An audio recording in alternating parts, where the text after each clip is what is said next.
Assalamualaikum warahmatullahi wabarakatuh. Di sini kita akan mempresentasikan bab 11 yang berjudul sumber energi. Perkenalkan, nama saya Kanaya Pirena. Saya Ahmad Davi Paujan. Saya Muhammad Ali Rahman. Dimulai saja. Yang pertama, ada energi. Energi dalam fisika adalah satuan kapasitas untuk melakukan pekerjaan usaha atau kemampuan untuk melakukan kerja, atau bisa juga diartikan sebagai daya atau kekuatan yang digunakan untuk melakukan berbagai proses kegiatan. Ada beberapa macam bentuk energi seperti energi kinetik, termal, listrik, kimia, nuklir, dan berbagai bentuk energi lainnya. Hukum kekekalan energi menyatakan bahwa energi dapat diubah bentuknya, tetapi tidak dapat diciptakan atau dimusnahkan. Energi terbagi menjadi dua bagian, yaitu energi terbarukan dan energi tak terbarukan. Selanjutnya, energi terbarukan akan dibacakan oleh Muhammad Ali. A. Energi terbarukan. Energi terbarukan adalah sumber energi yang tersedia oleh alam dan bisa dimanfaatkan secara terus-menerus. 1. Energi matahari atau surya. Energi surya berasal dari sinar matahari dan dapat diperoleh secara gratis dan tidak terbatas. Sinar matahari sebagai sumber energi mampu menghasilkan arus listrik yang disebut sel surya. Energi juga dimanfaatkan tumbuhan dalam melakukan proses fotosintesis. Teknologi energi surya termal mempunyai prospek yang cukup besar dalam mendukung meningkatkan kualitas. Yang kedua, energi air. Energi ini dapat memanfaatkan dan diubah menjadi listrik dan membangkitkan listrik. Tenaga air tanpa meninggalkan emisi gas rumah kaca. Pembangkit listrik tenaga air (PLTA). Yang ketiga, energi panas bumi. Energi panas bumi atau energi geotermal adalah energi yang dihasilkan dalam bumi. Energi ini tersimpan dalam produksi di dalam inti bumi, yaitu bagian paling dalam dari planet bumi. Panas bumi tergolong sebagai sumber energi terbarukan yang ramah lingkungan karena memiliki kadar emisi karbon yang rendah. Yang keempat, energi angin. Energi angin adalah pengumpulan energi yang berguna dari angin. Tenaga angin banyak jumlahnya, tidak terbatas, terbesar, luas, bersih, dan tidak menimbulkan efek rumah kaca. Di Indonesia, pembangkit listrik yang memanfaatkan tenaga air disebut pembangkit listrik tenaga bayu.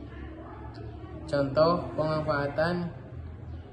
pemanfaatannya yakni pembangkit listrik kincir angin, penggerak kapal layar, pengiring pakaian, dan lain-lainnya.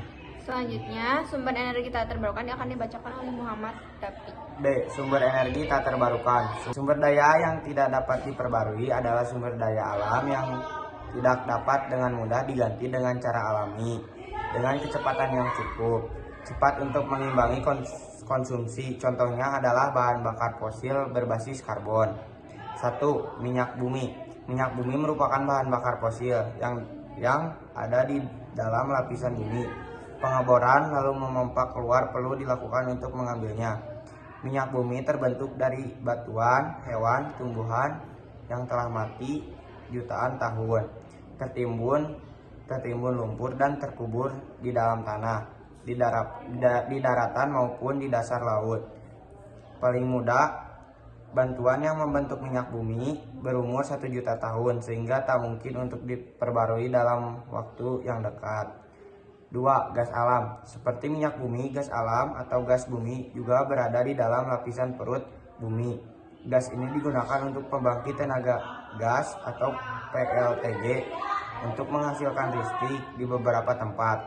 Selain itu, gas ini juga kemudian bisa dikemas dan kini digunakan memasak dan keperluan rumah tangga lainnya. Gas bumi terdiri dari metana sebagian besarnya, ditemukan di dekat deposit minyak bumi di bawah permukaan tanah. 3. Batu bara. Batu bara berasal dari makhluk hidup yang mati dan terkubur di bumi dari jutaan tahun yang lalu. Bahkan tercatat asal-usul batu bara dari makhluk hidup yang mati 100 hingga 400 juta tahun lalu. Bentuknya padat, berwarna hitam seperti arang, diambil dengan cara dilakukan penggalian batu bara, digunakan untuk mesin uap, dan kini masih banyak digunakan untuk membuat listrik di pembangkit tenaga listrik tenaga uap. 4. Energi alternatif. Bioetanol, biodiesel, dan biogas adalah jenis biofuel. Biofuel adalah energi yang terbuat dari materi hidup, biasanya tanaman. Biofuel dianggap energi terbarukan, mengurangi peran dari bahan bakar fosil, dan telah mendapat perhatian dalam transisi ke ekonomi rendah karbon. Biogas merupakan gas yang dihasilkan oleh aktivitas anaerobik yang mendegradasi bahan-bahan organik. Bioetanol dibuat dengan teknik fermentasi biomasa seperti umbi-umbian, jagung, atau tebu, dan dilanjutkan dengan destilasi. Jenis bioetanol ini dapat digunakan secara langsung maupun tidak langsung sebagai bahan bakar. Selanjutnya, ada biodiesel adalah minyak dari tumbuhan atau hewan yang sudah dipakai sebagai alternatif atau digabung dengan minyak solar untuk mobil dan armada industri dengan mesin diesel. Biodiesel menggunakan bahan baku minyak sawit mentah, minyak nyamplung, minyak jarak, minyak kelapa, dan minyak ikan. Biodiesel dapat digunakan pada mesin diesel tanpa modifikasi. Selanjutnya ada dampak pemakaian energi. 1. Pencemaran udara. Penggunaan energi fosil meningkatkan polusi udara dan berkontribusi pada pemanasan global. Gas rumah kaca yang dihasilkan oleh penggunaan energi fosil seperti karbon dioksida, metana, dan nitrogen oksida menangkap panas di atmosfer dan meningkatkan suhu bumi. Yang kedua, kerusakan lingkungan hidup. Pembangunan infrastruktur energi fosil seperti tambang batu bara, kilang minyak menyebabkan kerusakan habitat alami dan merusak ekosistem. Selain itu, penggunaan energi fosil juga menyebabkan pencemaran air dan tanah. Yang ketiga, ketergantungan pada sumber energi tertentu. Penggunaan energi fosil membuat kita lebih tergantung pada sumber daya alam yang terbatas dan membuat kita rentan terhadap fluktuasi harga. Selain itu, penggunaan energi fosil juga membawa resiko keamanan energi, seperti gangguan pasokan akibat konflik politik atau bencana alam. Sekian dari kelompok kami. Wassalamualaikum warahmatullahi wabarakatuh.